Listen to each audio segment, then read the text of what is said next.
তাহলে কি ইমামির সঙ্গে আর থাকছে না ইস্টবেঙ্গল দল? গাঁটছড়া কি কাটতে চলেছে?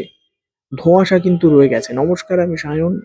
আপনারা দেখছেন রে স্পোর্টস। রে স্পোর্টস এর পর্দায় কিন্তু আপনাদের সবাইকে স্বাগতম। এই মুহূর্তে আমি রয়েছি ইমামি অফিসে এবং আজকেও কিন্তু ইমামির সাথে ইস্টবেঙ্গল ম্যানেজমেন্টের একটা মিটিংয়ের কথা ছিল। সেই অনুযায়ী কিন্তু আজকে ৫টায় মিটিং শুরু হয়।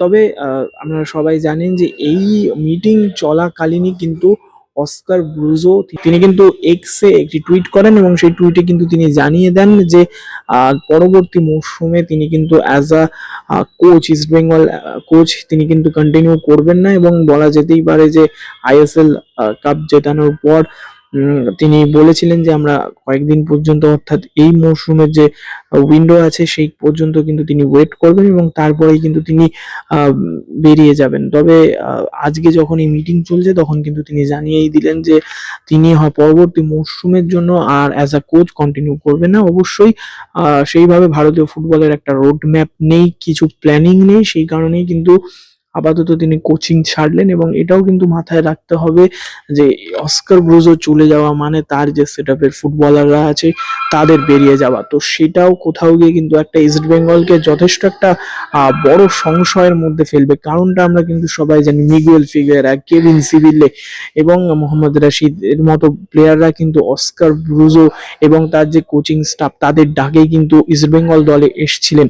এবং এটাও বলা ভালো যে ইস্টবেঙ্গল শুধুমাত্র অস্কার ব্রুজো ছাড়েননি, তার সাথে সাথে কিন্তু ছেড়েছে ইস্টবেঙ্গলের আগের মরশুমের অস্কার ব্রুজোর সাথে যে কোচিং স্টাফ ছিল অর্থাৎ আদ্রিয়ান, জাভিয়ের, তারা কিন্তু একসাথে ইস্টবেঙ্গল ছাড়লেন এবং সেখান থেকে বলা যেতেই পারে যে সিস্টেমটা অস্কার ব্রুজো বানিয়েছিলেন সেই সিস্টেমটা কোথাও গিয়ে কিন্তু অস্কার বেরিয়ে যাওয়াতে কোথাও গিয়ে বলা যেতেই পারে ব্রেক করতে পারে। কিন্তু তার আগেও যেই জিনিসটা নিয়ে সংশয় থেকে গেল সেটা হচ্ছে ইমামির সঙ্গে ইস্টবেঙ্গলের গাঁটছড়া পরবর্তী মৌসুমের জন্য হচ্ছে কিনা। কারণ ইস্টবেঙ্গলে অস্কার ব্রুজো থাকবেন কি থাকবেন না সেটা নিয়ে কিন্তু ধোঁয়াশাটা তৈরি হয়েছিল যখন ইমামির সাথে ইস্টবেঙ্গল কোথাও গিয়ে আলাদা হতে চেয়েছিল।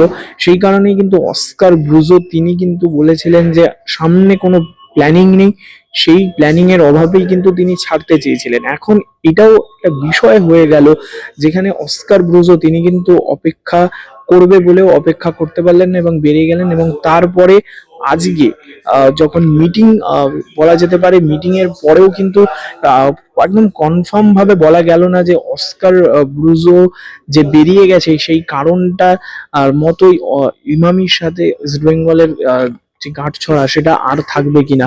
তবে হ্যাঁ, অবশ্যই এই বিষয় নিয়ে এখনই কথা বলতে রাজি নয় দুই পক্ষই। দেবব্রত সরকার তিনিও কিন্তু বললেন যে সময় মতো সবকিছু জানানো হবে। অন্যদিকে আদিত্য আগরওয়াল ইমামি কর্তা তিনি কিন্তু বলেই গেলেন যে এখন যে আমরা ছেড়ে দিচ্ছি এরকম কিন্তু কোথাও আমরা বলিনি। ছেড়ে দিলে কিন্তু আপনারা জানেন যে আমরা অনেকেই কথা বলবে সেইটা নিয়ে। তো সেই কারণে বলা যেতেই পারে এখনো কিন্তু ধোঁয়াশা রয়েছে ইমামির সাথে ইস্ট বেঙ্গলের এই যে গাঁটছড়া সেটা পরবর্তী সিজনের সময় কন্টিনিউ হবে কিনা। তবে হ্যাঁ, আপাতত অস্কার ব্রুজো তিনি ছেড়ে দিয়েছেন। এখন দেখার পরবর্তী মৌসুমে কে কোচ হতে পারেন ইস্ট বেঙ্গলের। আসুন রে স্পোর্টস এর পর্দায় শুনে নেওয়া যাক দেবব্রত সরকার এবং আদিত্য আগরওয়াল কি বললেন আজকের মিটিং এর পর।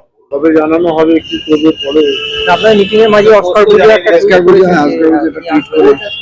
আসবেন না, তিনি থাকছেন না, থাকছেন না, কোচ আছেন তাকে আমাদের কাছে জানায়নি তো। না, সোশ্যাল মিডিয়ায় জানিয়েছে, সোশ্যাল মিডিয়ায় বলেছে যে আমাদের সঙ্গে ইসমাইলকে ধন্যবাদ জানিয়ে বলে সম্পর্ক শেষ হলো, 31 পর্যন্ত ওয়েট করেছি। হ্যাঁ, আমাদের এগ্রিমেন্ট ছিল আর করবে নিশ্চয়ই কথাবার্তা, দেখা যাক। না, কথা কথা চলছে, ঠিক আছে। উনি থাকছেন, ওরাও থাকছে। দেখুন, আরে থাকবে থাকবে না কেন, এখন ওনার কিছু বলতেন না উনি, যদি না থাকতো। ঠিক আছে। ইমামি হাউস থেকে আমি সায়ন, রে স্পোর্টস।